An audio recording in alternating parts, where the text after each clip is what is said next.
Hola, ¿qué tal? Te quiero comentar que hace más o menos 5 años tuve oportunidad cuando estaba en programa de radio de grabar un tema que yo no pensé que fuera a tener tanto impacto, fue sumamente interesante. Se llamó en ese momento cutting o autolesiones y ha generado mucho movimiento, o sea, fueron 5 años, han sido 5 años de movimiento. Está aquí en mi canal de YouTube. Y desde entonces hasta ahora hemos recibido decenas de mensajes de personas de toda América Latina preguntando qué hacer cuando se tiene este fenómeno de conducta con un miembro de la familia. Tenía que repetir el tema, hay dudas que se quedaron ahí, pretendo que se despejen el día de hoy y como quería repetir el tema, tenía que ser también con la persona que me acompañó en ese momento, que es Andrés Romo. Bienvenido, Andrés. Muchas gracias, Mónica. Bienvenido. Él es psicoterapeuta y ha trabajado por mucho tiempo con adolescentes con este tema y ya nos irá contando de qué se trata. Esencialmente tenemos que arrancar, aunque es cutting parte 2, tenemos que arrancar definiendo a qué se refiere este fenómeno. ¿Qué es el cutting, Andrés? Ok, mira, el cutting es una conducta en la cual una persona se autolesiona. El cutting, el término se refiere a cortarse, sin embargo no es el único ámbito en el cual se puede autolesionar algo, pero es el más común, ¿sí? Se autolesionan en un ámbito, sobre todo cuando hay una cuestión emocional detrás, que no pueden manejar. Y es una conducta que a muchas personas les lleva a sentir un alivio momentáneo. A eso se refiere el término cutting. Bien. ¿Quién suele hacerlo? Mira, generalmente es un problema que es mucho más latente en la época de la adolescencia, pero no es privativo en este grupo de edad. ¿Sí? Generalmente comienza en esa edad y se prorroga en algunos casos hasta la adultez. Lo más común es que esté dentro del ámbito de la adolescencia, pero pudiera haber casos en los cuales esto se prorroga a lo largo del tiempo. Wow. Eso es bien importante y como quiero aprovechar mucho el tiempo y aprovechar mucho la experiencia de Andrés, lo que decidimos hacer fue tomar las preguntas o comentarios que ustedes han hecho en todo este tiempo y tratar de darles respuesta. Ya terminando este periodo de preguntas y respuestas entre nosotros, que nos dé recomendaciones específicas para cerrar el tema de hoy. Claro, sí. Nos preguntó una persona en algún momento que, bueno, no fue pregunta, fue más un comentario y dando su opinión. Cuando se hace la referencia de que esto pasa con adolescentes, nos dice, no, pues yo tengo 39 años, empecé a los 13 y lo sigo haciendo. ¿Puede prolongarse tanto? Sí, indudablemente. Digo, en muchos casos empieza, como te lo comentaba, una forma de sentir un alivio, lo vamos a comentar más adelante en el programa, dentro de las causas, pero puede prorrogarse al momento en que se convierte en un hábito. Okay. Después de un hábito puede convertirse en una conducta compulsiva y a partir de allí prorrogarse indefinidamente. ¿A qué te refieres con conducta compulsiva? En un punto, al generarse el hábito y haber una repetición y un satisfactor momentáneo, se prorroga, es como si fuera una adicción, vaya, en algunos casos, ¿no? Que tiene que ver, bueno, sin meternos en tecnicismos, como generar un condicionamiento. Mi cuerpo se acostumbra a esa sensación, sí, a los beneficios de esa acción. La sensación, en muchos términos, se liberan endorfinas y esto genera una sensación de alivio, insisto, momentáneo. Bien. ¿Sí? Entonces, en algunas personas esto genera una conducta compulsiva, que puede derivar en un momento dado en una conducta adictiva primeramente y después en una adicción. Y por eso lo de tengo 39 años, ¿no? Y que además ese comentario lo hizo hace 2, ahora tiene 41 y podría seguir en esto. Pudiera ser, no es la tónica, o sea, no es lo más común, pero algunos casos específicos pudieran prorrogarse a lo largo del tiempo. Ya. Bien. Lo más común es que esté dentro de ese lapso de la adolescencia, un tanto la juventud, y después se disipa. Otra persona que nos dejó comentario nos dice como madre de familia, mi hijo lo hace y yo lo negué por mucho tiempo, antes de abordar esa situación. ¿Por qué caer en esto de hacer que dure más tiempo? Bueno, yo sé que no es intencional y lo digo con mucho respeto para las personas que les llega a suceder, pero ¿por qué no abordarlo de inmediato? Hay una sensación en muchos casos como papás de vergüenza, ¿no? De decir, híjole, ¿qué estoy haciendo mal como papá? Y hay que ser bien enfáticos en esto, o sea, no es que se esté haciendo algo mal necesariamente. ¿sí?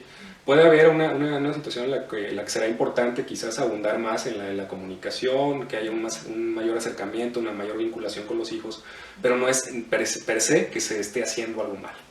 Que ¿sí? eso es súper importante. Es bien importante porque luego viene en algunos casos esta sensación de vergüenza, de decir es que soy un mal padre, una mala madre, y una de las tentaciones es negarlo, ¿no? Decir no está pasando nada, se le va a quitar, etcétera, ¿no? Sin embargo, al final de cuentas no se está abordando la problemática, ¿no? Y ese es uno de los problemas bien marcados. En el caso de los papás es no negarlo y acercarse precisamente y, como decimos, agarrar el toro por los cuernos, ¿no? Claro. ¿Sí? Claro. Y es precisamente en muchos casos la problemática que tienen de su lado los hijos, que es no expresar precisamente lo que está pasando. Y que ella está casi como en círculo vicioso y un poco repetir el patrón. Por supuesto. ¿Cierto? O sea, es papás negándolos por sus propios miedos y el hijo con problemas para comunicar emocionalmente. O sea, si por ejemplo los papás tienen esta mecánica de esconderlo, de no decir, pues los hijos no tienen un canal como para poder hablarlo, ¿no? Es decir, es que yo puedo hablar con mi papá, con mi mamá, porque ella también lo hace conmigo, ¿no? En algunas situaciones. Entonces es un patrón que al final de cuentas se termina reproduciendo. Claro. ¿Sí? Pero sí, digo, no es para que nos sintamos culpables, sino para decir, híjole, aquí está pasando algo y vamos a modificar esa conducta. Sí. Cuando tú dices, no necesariamente estamos haciendo algo mal como padres, pero también esto dejarlo como un tema abierto, porque me imagino que habrá otros papás que digan, no, pues yo no, o sea, que entren de inmediato en la negación, sí, yo no hice nada mal. Sí. ¿Por qué me salió así, no? Que es una frase que escuchamos frecuentemente. Cada persona, cada papá, digamos, tiene sus mecanismos de defensa, ¿no? Ahora quien diga, pues todo lo contrario, ¿no? El otro extremo, la otra polaridad, decir, no, pues yo estoy súper bien, ¿no? Así es. Entonces, y al final de cuentas es negar un problema, ¿no? Y al final va a salir por sí mismo la problemática, va a surgir. Exacto. Entonces, con un poco más de apertura, puede ser que sí sea responsabilidad como padres de familia, puede ser que no en lo absoluto, que haya apertura para poder acercarse. Por algunas razones que se dieron en ese momento en el programa que grabamos, donde tú mencionabas que puede ser un tema de pertenencia, una persona comenta, no, yo no se lo copié a nadie. ¿Se copia? ¿No se copia? ¿Puede ser cualquiera de las dos opciones? Es multicausal. Sí, efectivamente, no es que en todos los casos simplemente sea una cuestión ahí de pertenencia o de moda, ¿no? Es uno de los factores, pero no es el que es más preponderante. En muchos casos puede surgir como un impulso para darle trámite a las emociones que tengo contenidas y que no sé cómo darle causa, ¿no? En muchas situaciones es ante el dolor emocional, yo me procuro un dolor físico y esto me genera una sensación de alivio momentáneo.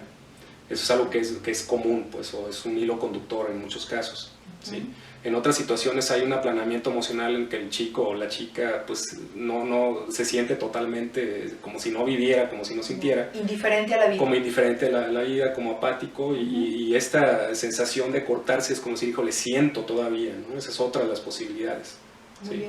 Puede haber causas subyacentes también, como lo puede ser una depresión, ¿sí? No en todos los casos la depresión, quiero ser también concreto en esto, creo que fue una de los comentarios es, no necesariamente, ¿sí? Sin embargo puede haber causas subyacentes, ¿sí? Cuestiones de depresión, cuestiones de ansiedad, ¿sí?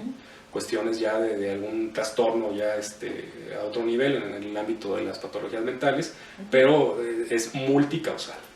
¿Sí? Puede ser simplemente que yo tuve el impulso, tuve la curiosidad y al momento de estarlo haciendo me generó una sensación agradable y esto, digamos, como lo mencionamos, se puede convertir en un hábito en un momento dado, ¿no? Y quedarse. Bien, entonces por favor, para la gente que esté viendo esta información, si no está dentro de sus causas, las que se están mencionando aquí, que sepan que puede haber muchas más y que en un espacio tan breve pues tampoco es posible mencionarlas todas, claro. ¿Siempre se requiere ayuda psicológica cuando ocurre esto? Mira, la primera contención sin duda serán los papás, siempre. ¿Sí? Como cualquier problemática de inicio, bueno, ¿sabes qué? Mi hijo está teniendo esta conducta. Indudablemente en muchos casos es algo que nos agarra de sopetón, nos preocupa, y muchos papás dicen, híjole, se alarman, ¿no? Y bueno, es importante el ver que ahí hay un problema, ¿sí? La primera contención es acercarse a los hijos y platicarlo, ¿sí? Y cuando me refiero a acercarse a ellos, no es desde el regaño, no es desde ponerles una friega, es que ¿qué estás haciendo? ¿Cómo es posible? Etcétera, ¿no? Sino más bien el precisamente platicar con ellos de qué es lo que les está pasando, ¿sí? Porque hablábamos, puede haber una causa subyacente, puede haber una problemática, la cuestión académica, una cuestión, una ruptura de pareja, de relación, una cuestión que le esté preocupando al chico y no saben cómo darle trámite en un momento dado. Son muchas veces jóvenes o chavos que no expresan lo que tienen y una forma de darle causa es autolesionarse. Entonces, precisamente, la forma de empezar a hacer el abordaje en primera instancia es acercándonos a ellos como papás, como mamás, y hablar de lo que les está pasando. Eso es lo primerito, pero no desde el regaño, no desde, es que no lo hagas. Es obvio que ellos mismos en muchos casos saben que no lo deben de hacer, que no les hace bien.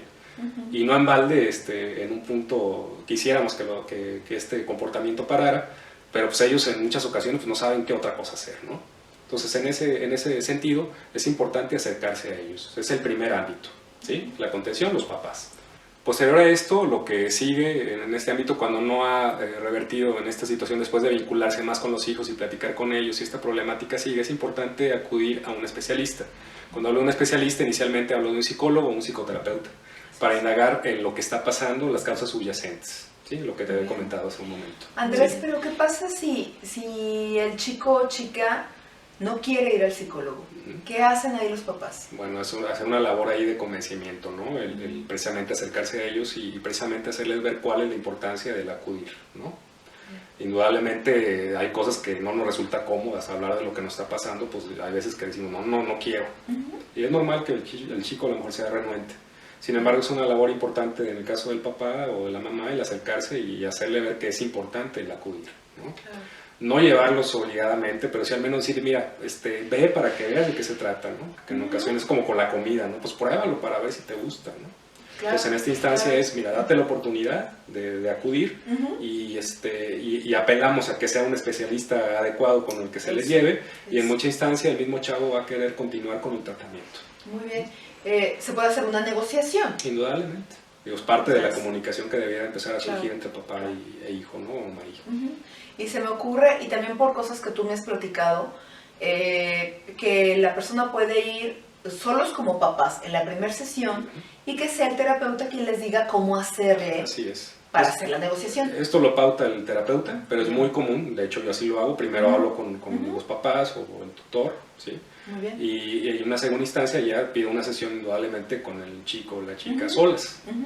Que también ahí surgen muchas problemáticas y podemos entender el contexto que tiene el paciente, ¿no? Claro.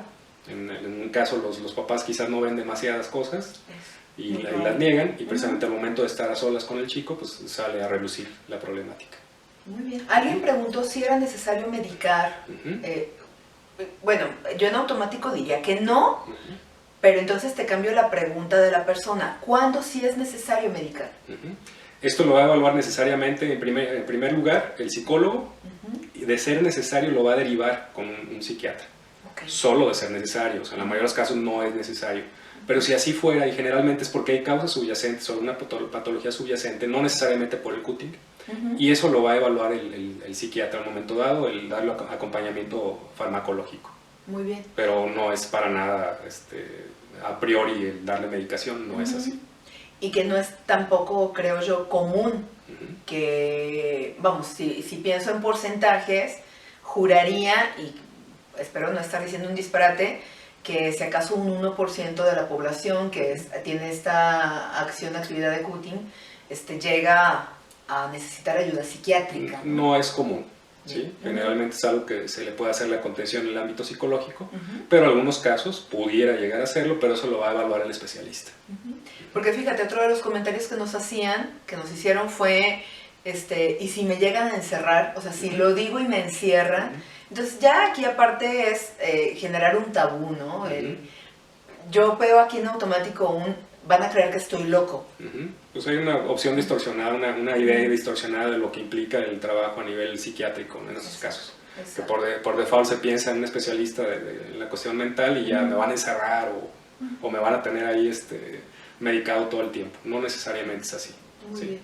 Bien, ¿algún otro comentario que consideres importante para este tema, Andrés? Mira, mayormente es vincularse con los hijos, o sea, la mejor contención, como lo mencionaba inicialmente, es vincularse con ellos, generar espacios de convivencia con ellos para que haya confianza y haya en esta instancia una forma de intercambio de ideas de lo que les está pasando, ¿no? Ese es el mejor antídoto para estas problemáticas. Muy bien, y tener apertura, porque también un comentario que llegó y que nosotros mismos estábamos analizando, alguien que comenta, es que él está bien en todo, y es que sí hay comunicación. Híjole, pues es que sí está pasando algo ahí de fondo.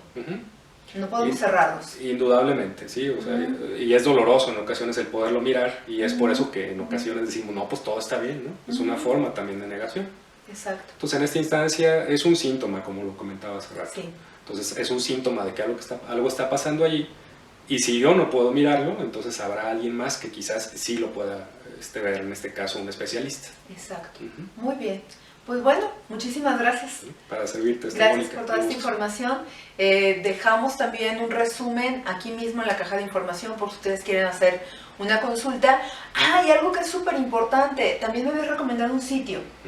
¿Lo quieres mencionar? Y dejamos también el nombre. Te paso el vínculo si gustas. Muy bien. No sé si, porque así Claro. de memoria no me lo sé, pero sí te paso el vínculo para que lo tengan. Bueno, ¿vale? Bueno, que es un espacio donde ustedes pueden consultar con expertos en este tema y que pueden apoyarlos, que es lo más importante. De cualquier forma, ustedes infórmense, consulten, pregunten. Si no es fácil por el lugar donde están, chequen en la escuela si tienen ayuda psicológica que puedan proporcionarles, que les recomienden. No necesitamos hacerlo público, pero tampoco se queden callados. Por supuesto, así es. Que ese es el punto. Vamos, no lo vamos a publicar en Facebook, pero tampoco es algo para tenerlo como un secreto de familia. Claro, ¿no? Absoluto. ¿Bien? Muy bien. Les agradezco mucho por estar en este espacio. Si te gustó el video, dale like, suscríbete al canal y esperamos tus comentarios para que nos sugieras temas que sean de tu interés. Incluso si te quedan más dudas respecto a este tema de cutting, deja aquí tu pregunta y con gusto la atendemos. Muchísimas gracias. Hasta la próxima.